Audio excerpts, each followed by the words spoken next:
नमस्कार दोस्तों, आपका स्वागत है। मेरा नाम है चंद्रिका प्रसाद। इस वीडियो में हम लोग पढ़ेंगे दोस्तों, वित्तीय विषयों के संबंध में प्रक्रिया। भारतीय संविधान के अनुच्छेद 112 से 117 तक में वित्तीय विषयों के संबंध में प्रक्रिया के बारे में प्रावधान किया गया है, जिसमें वार्षिक वित्तीय विवरण यानी कि बजट, विनियोग विधेयक, लेखानुदान, प्रत्यानुदान, अपवादानुदान और वित्त विधेयक के बारे में प्रावधान किया गया है दोस्तों। तो चलिए शुरू करते हैं।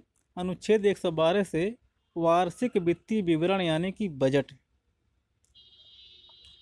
भारतीय संविधान के अनुच्छेद 112 के अनुसार सरकार को हर साल संसद में एक वार्षिक वित्तीय विवरण पेश करना होता है दोस्तों। इसमें सालाना आय व्यय का लेखा जोखा होता है, इसे ही बजट कहते हैं दोस्तों।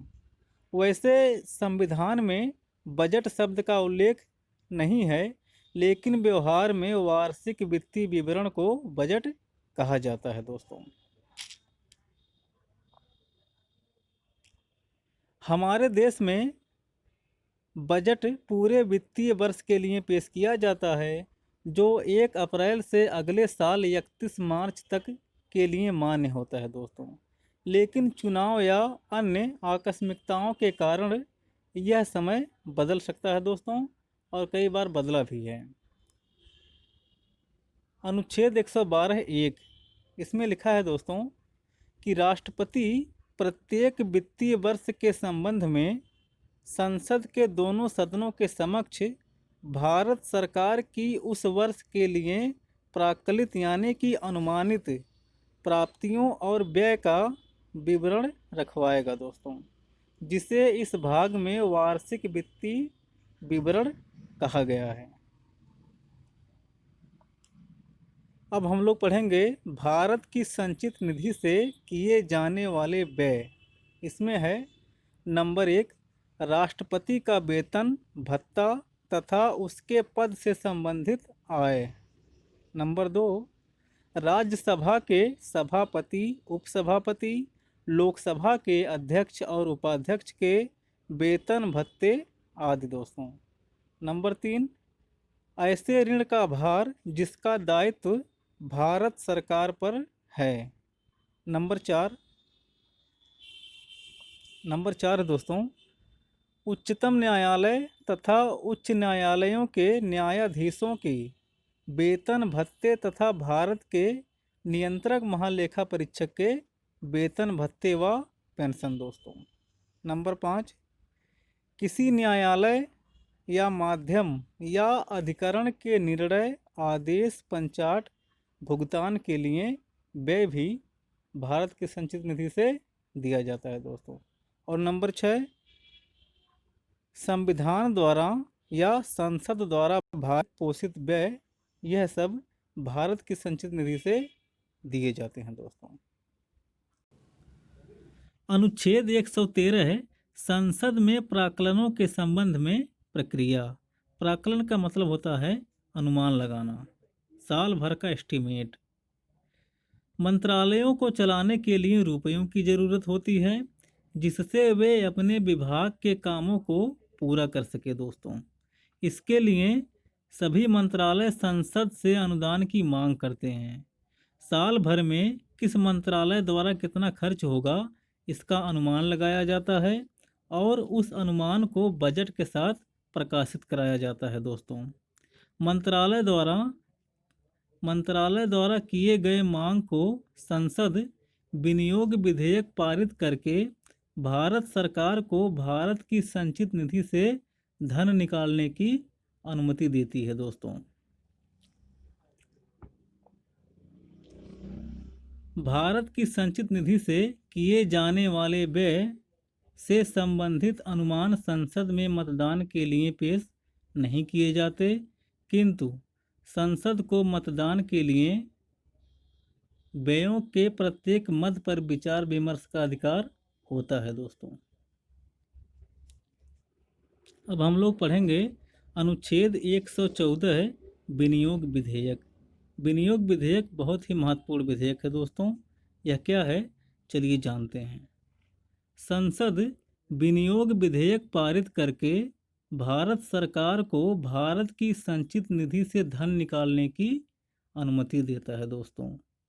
संसद विनियोग विधेयक पारित करके भारत सरकार को भारत की संचित निधि से धन निकालने की अनुमति देता है दोस्तों। यह विनियोग विधेयक केवल लोकसभा में ही पेश किया जाता है।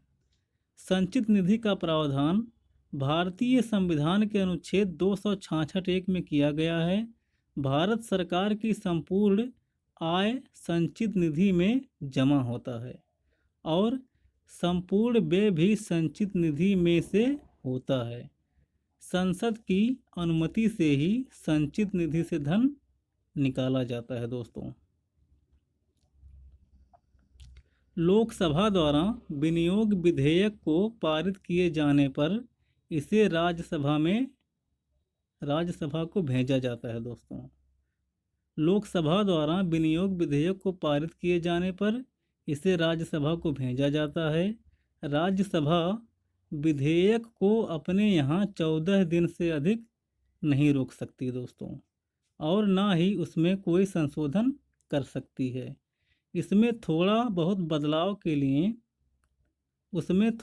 बदलाव के लिए सिफारिश कर सकती है, लेकिन लोकसभा राज्यसभा की सिफारिशों को मानने के लिए बाध्य नहीं है दोस्तों। इसके बाद उसे पारित मान लिया जाता है और राष्ट्रपति की सहमति के लिए भेजा जाता है दोस्तों। इस संबंध में राष्ट्रपति के पास भी ज़्यादा शक्ति नहीं है। राष्ट्रपति के हस्ताक्षर के बाद विधेयक पास हो जाता है दोस्तों। अनुच्छेद 115 है अनुपूरक अनुदान और अतिरिक्त या अधिक अनुदान। देखिए, जब विनियोग विधेयक द्वारा निकाली गई धनराशि अपर्याप्त मानी जाती है, तब राष्ट्रपति संसद के समक्ष अनुपूरक अनुदान की मांग करता है दोस्तों। और दूसरी बात, और जब वित्तीय वर्ष के दौरान किसी सेवा पर अनुदान की गई राशि से अधिक धन व्यय हो जाता है, तब राष्ट्रपति लोकसभा से अधिक अनुदान की मांग करता है दोस्तों। अब हम लोग पढ़ेंगे अनुच्छेद 116 है लेखानुदान, प्रत्यानुदान और अपवादानुदान। यह क्या है, चलिए जानते हैं। पहले लेखानुदान। देखिए, विनियोग विधेयक को पारित करने से पहले जब सरकार को धन की आवश्यकता होती है, तब लोकसभा लेखानुदान के माध्यम से सरकार के व्यय के लिए अग्रिम धनराशि की व्यवस्था करता है दोस्तों। और दूसरा, प्रत्यानुदान। यदि सरकार को व्यय के लिए धन की शीघ्र आवश्यकता हो और व्यय का निश्चित विवरण देने में वह अक्षम हो, तब प्रत्यानुदान की मांग प्रस्तुत करता है दोस्तों।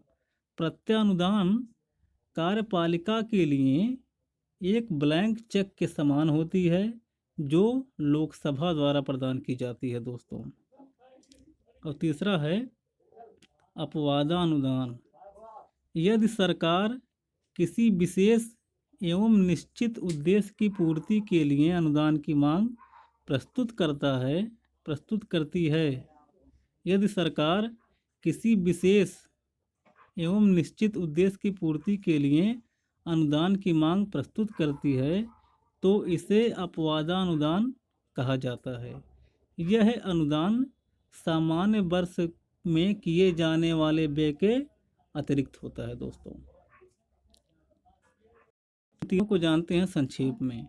देखिए, लेखानुदान विनियोग विधेयक से पहले लाया जाता है, और प्रत्यानुदान जब धन की शीघ्र आवश्यकता होती है तब, और अपवादानुदान विशेष और निश्चित कार्य के लिए दोस्तों लाया जाता है।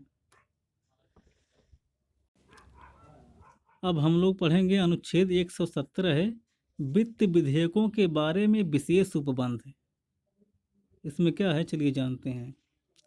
देखिए, ऐसे सभी विधेयक जिनका संबंध वित्तीय मामलों से होता है, ऐसे सभी विधेयक जिनका संबंध वित्तीय मामलों से होता है वह वित्त विधेयक कहलाता है दोस्तों। धन विधेयक भी वित्त विधेयक होता है। वित्त विधेयक में कि ज़्यादातर प्रावधान निहित होते हैं, इसके अलावा इसमें अन्य प्रावधान भी होते हैं दोस्तों। वित्त विधेयक को राष्ट्रपति की सहमति के बाद लोकसभा में पेश किया जाता है, राज्यसभा में नहीं। वित्त विधेयक के बारे में रोचक तथ्य यह है कि इसमें वित्तीय मामलों के होने के बावजूद यह साधारण विधेयकों जैसे ही होता है। इसमें 14 दिन जैसा कोई प्रावधान नहीं होता है। राज्यसभा चाहे तो इसे अपने पास रोक सकती है।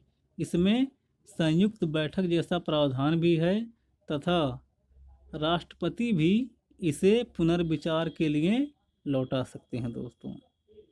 तो इस प्रकार हमारी वीडियो आज यहीं समाप्त होती है। अब मिलेंगे अगले वीडियो में, तब तक के लिए जय हिंद दोस्तों।